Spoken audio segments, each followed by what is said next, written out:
to the HeartStream Musings podcast, a podcast to help you on your journey of self-love.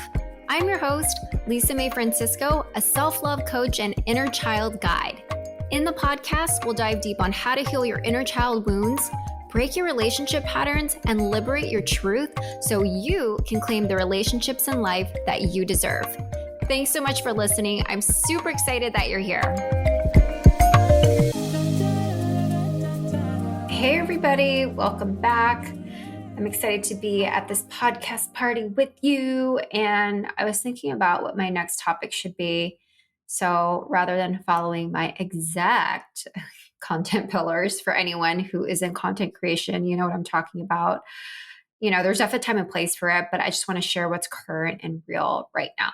And so the current topic for me is evolving while in romantic partnership. And so in this episode, I'm going to be exploring what that means to me, the beginnings and endings of identities while in partnership when I was in college, in my 20s, and even now with my current partner, and just having the courage to follow through on what my heart and soul desire the most in each of these experiences of my life while in partnership. And so I want to start the episode with this quote. To love someone long-term is to attend 1,000 funerals of the people they used to be. And that's from the psychology writer, Heidi Priebe. I think that's how you say her name. But I wholeheartedly believe in this quote and the sentiment. And so when you're in partnership with someone, they are truly going to bear witness to your evolution. And sometimes you grow together on this parallel path, or you grow apart and part ways. And, you know, I want to talk about how this topic became front and center for me. And so, fun fact, I'm such a community junkie. I heal so much in community and I love it.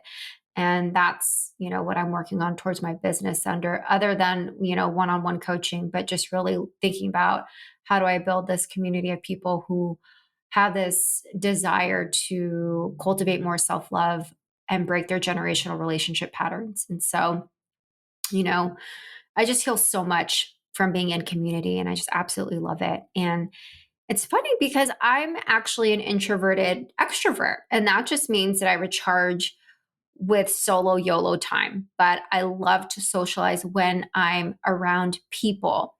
And I can be so energetic. In Vedic astrology, I'm a double Gemini. So, you know, I love being around people, but that is only contingent upon how recharged I actually feel. And so recently, I've joined a really fun community in SF. I'm obsessed because literally I've been meeting the dopest people and I just feel so at home. It feels like I'm in philosophy school and I'm meeting so many new playmates. And, you know, recently while heading home from being there, so I had this constriction in my chest, and it brought up this memory from college when I was with my boyfriend at the time. And so I was with my boyfriend in college from 16 to 21 years old. Those are 5 formative years of my life. And we went to different colleges. So we had a long distance relationship and would only see each other on the weekends. And I remember when I was 19, sophomore, I was rushing this co-ed business fraternity. And this commitment just took time away from our relationship during the week. And on the weekend, when I would go visit him or just have him visit me. And so when I finally got into the fraternity, we had a party and, you know, just to celebrate. And so afterwards, the next day, I visited my boyfriend and I sleep over. But in the middle of the night, I get up and I find him in the bathroom looking at photos on my camera from my initiation party. And in that moment, sadness just came over me. I wasn't even upset that he took my camera and was looking at it. I just felt like, wow, this person is really insecure about our relationship and is feeling neglected and that I might leave him.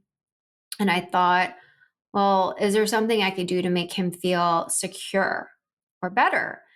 And the truth was that we were already drifting apart at that time. I mean, we were so fucking young and probably shouldn't have been together, but we were. And it's like one of those relationships where you hold on, but you know you shouldn't because of the history and you don't want to let the other person go. And there's just so much there. And you think, oh, am I giving up? Or it's just all those things that you question yourself. It's like relationships and hard endings it's never finite, right? Because it's always subjective to how the person is feeling and the attachments and the stories and the narratives that we have around what the relationship means as an identity of being together versus an identity of like your individual self, you know?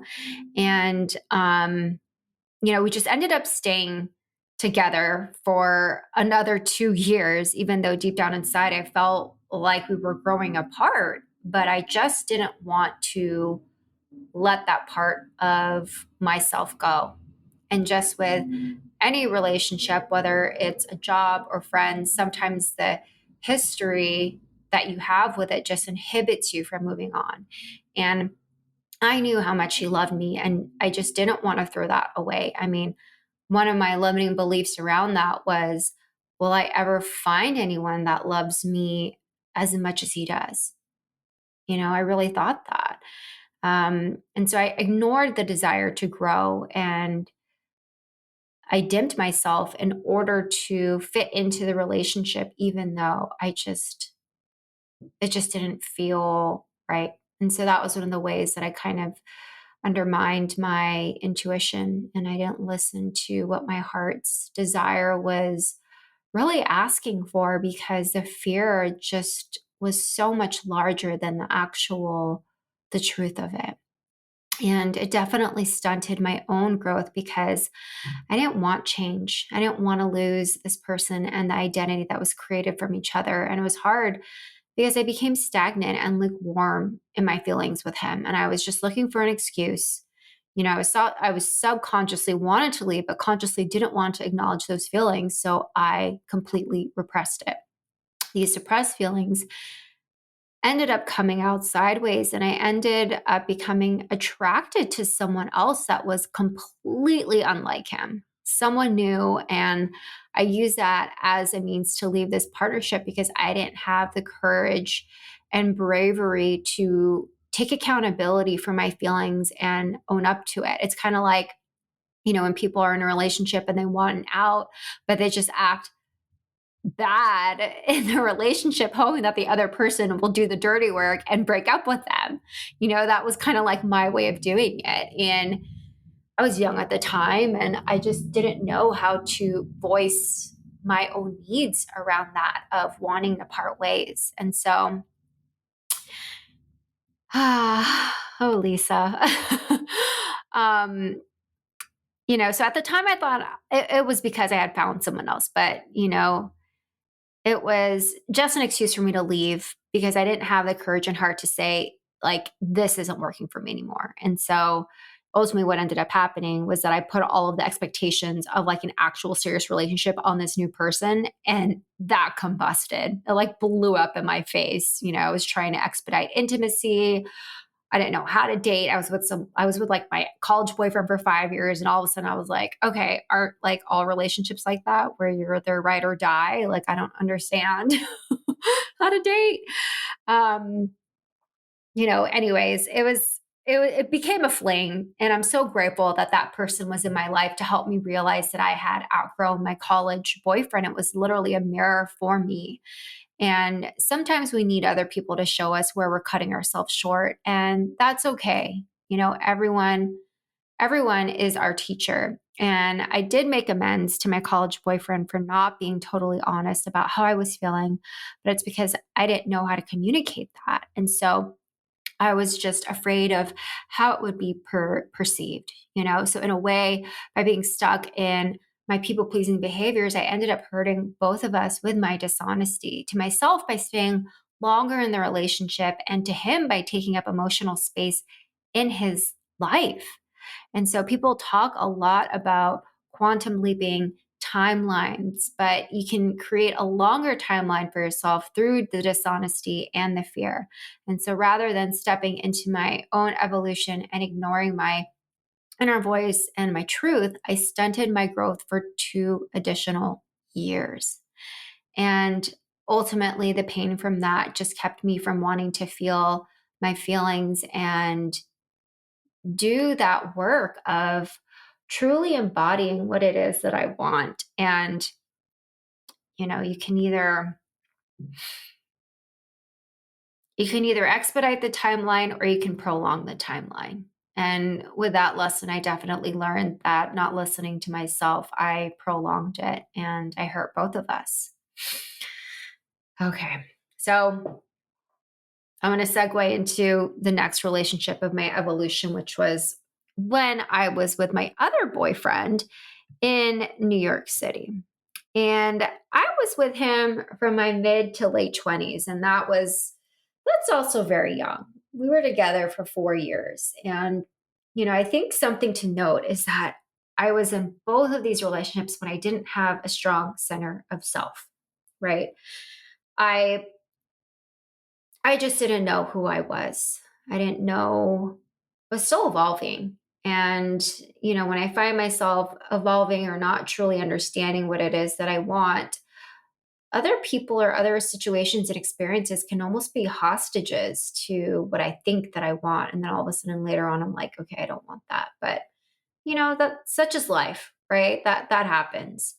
And so, I didn't feel grounded the way I do now, and being on my own and on this just self love inner union journey of finding my voice and listening to it. It's just been so critical in finding my current partner and how that's just helped me catapult into that.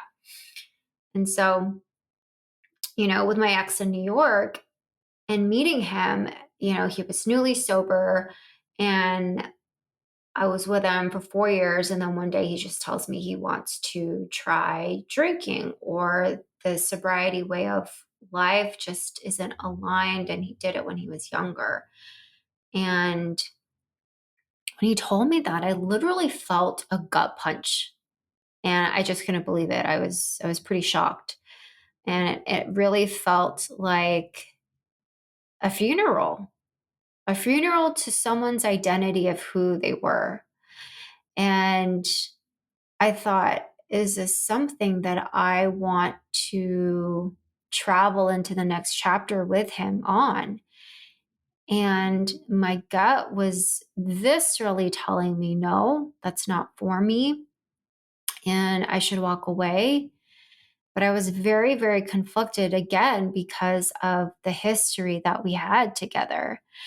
And, I knew it was a bad idea. And I was so averse to this new way of living for him. And I just didn't want to be there while he figured out what it meant to him, what drinking meant to him. And, if he could do it again, all those things. And for a while, I knew deep down that I just didn't want to be in that relationship. Even before he told me he was drinking. I mean, there were several reasons why I didn't want to be in that relationship, but him saying he didn't want to be sober was the straw that broke the camel's back. And I think all those other things that led up to it were just small enough that I just brushed it under the rug. It's so interesting when you ignore the signs of, like, how many signs are there going to be. And I thank the universe for just giving me that ultimate big one that was literally flashing red. Because, again, that would have been another year, right? If he didn't say that he didn't want to be sober anymore. And so that's why I'm just really attuned to trusting my intuition. And that anytime I feel that feeling of like, okay, I think this is something that I need to follow, I do follow it now, rather than thinking of it as tests or just asking for more signs from the universe, because I know innately how I feel in my body when I do feel something is off, or when I do feel called to do something. And so, my limiting beliefs around that relationship was I didn't want to date. I didn't want to start over. I was comfortable, yada, yada. all relationships have stagnant points. You just have to tough it out. That's what couples do. And I just remember before thinking, is this it? Is this more to life? Like, you're with someone, you're used to being with someone, but I didn't have any models. And I talk about this, like, I didn't have any models of what healthy relationships look like. And, you know, I think this is okay. And we're both living our lives. We have very much individual lives. We hardly like, you know, I don't want to say like enmesh together, but because that's not the proper word, but it just wasn't a joint venture. It didn't feel like a partnership at the time. It literally felt like we were roommates and that was it. We didn't have anything in common, um, other than sobriety. And so I just, I just thought like, okay, I guess, but why are the movies showing me all these romantic love stories? I want that, but I guess that's not normal because it's just the movies. And so, looking back, I realized that none of those reasons that I thought about, were just good enough, not wanting to date and start over and feeling comfortable and rationalizing that all relationships have stagnant, parts of their life cycle. And again, it was that fear of change that prevented me from leaving him. So in reality, it was just the universe doing for me what I could not, which was to leave.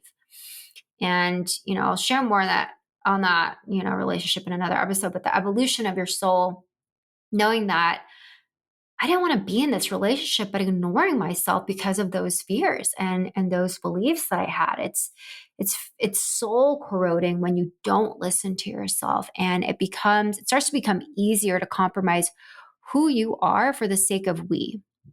And so once I left, that was 2016, my life grew. Who the fuck knew, right?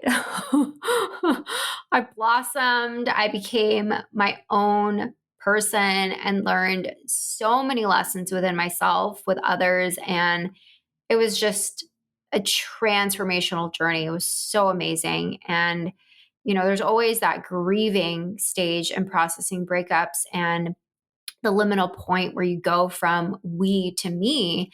And it's like learning to walk again. It's literally learning to establish a new identity for yourself as an individual. And so there's life before this person and there's life after this person.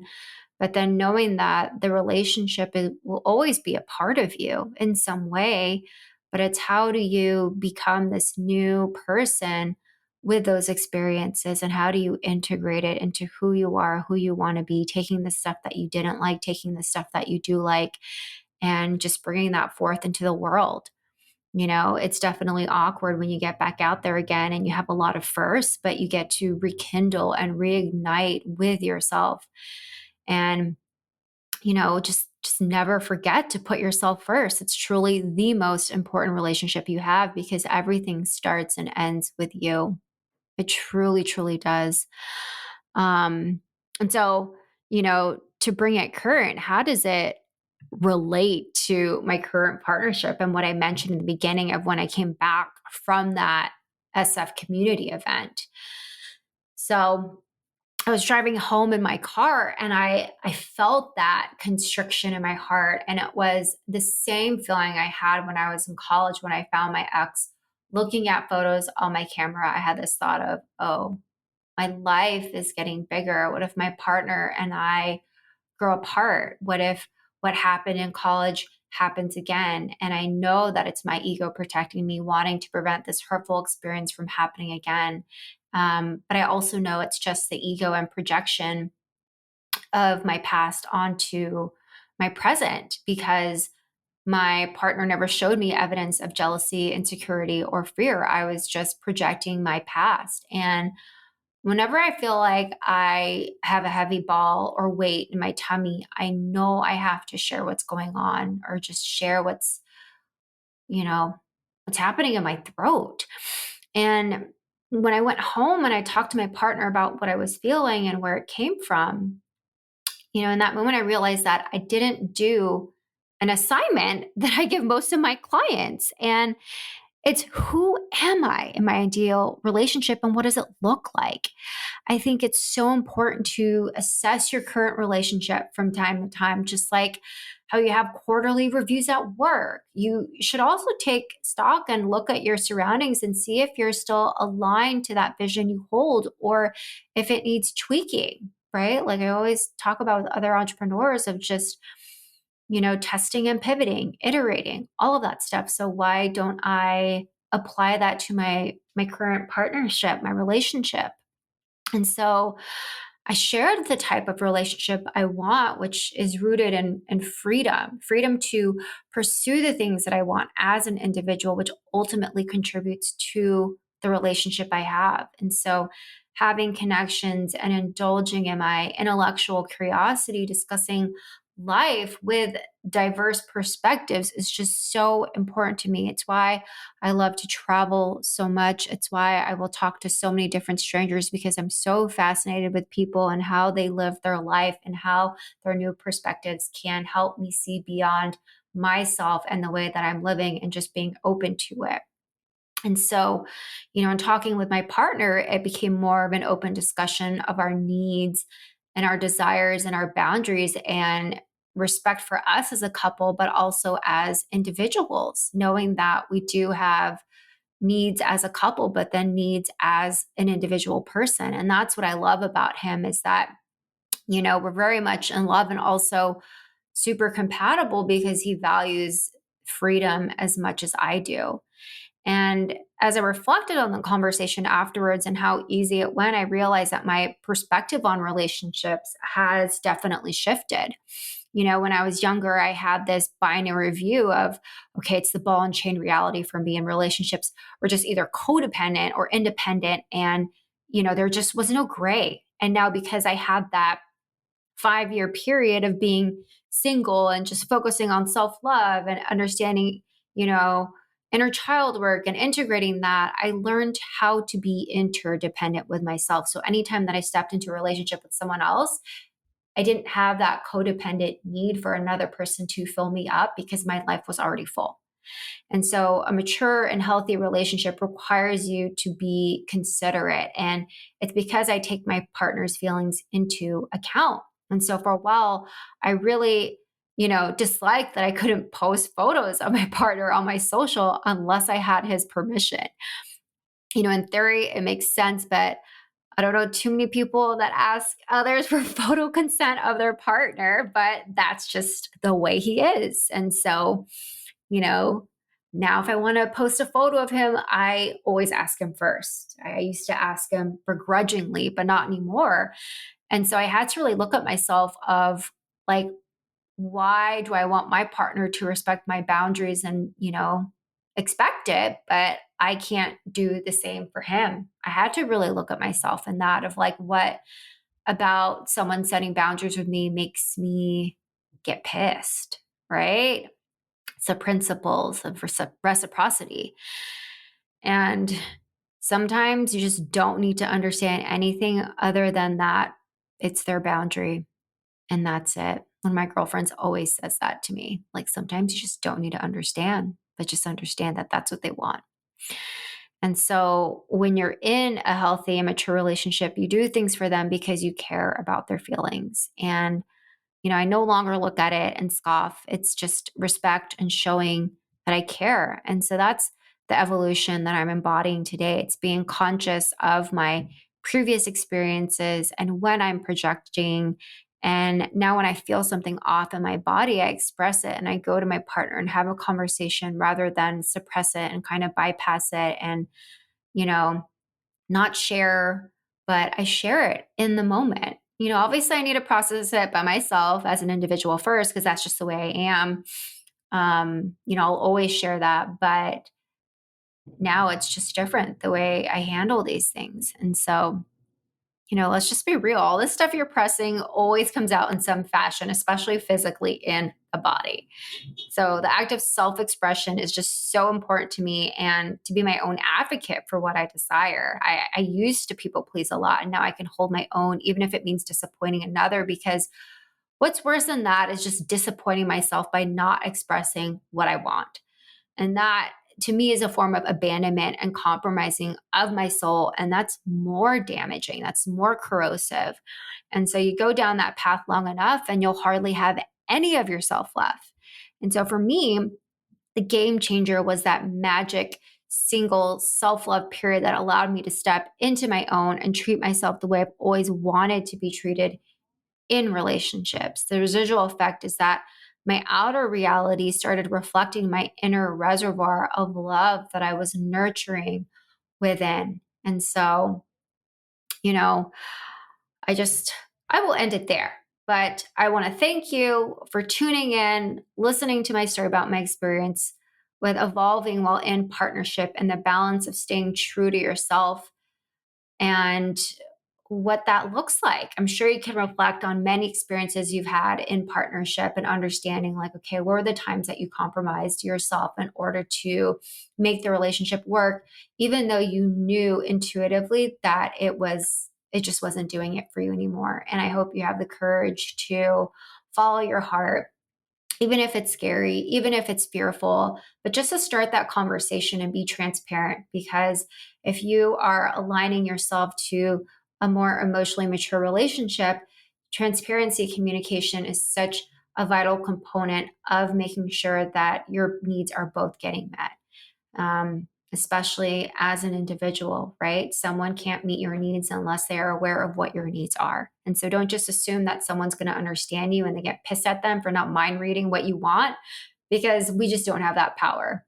We just truly don't. And so, have the courage, have those hard conversations, and love yourself to know that it is okay. It is a safe space for you when you create that safe space for yourself, right? To be your own advocate, to share what's really going on in your heart and have the courage to change the way that you want things to be. So I truly hope this episode serves you.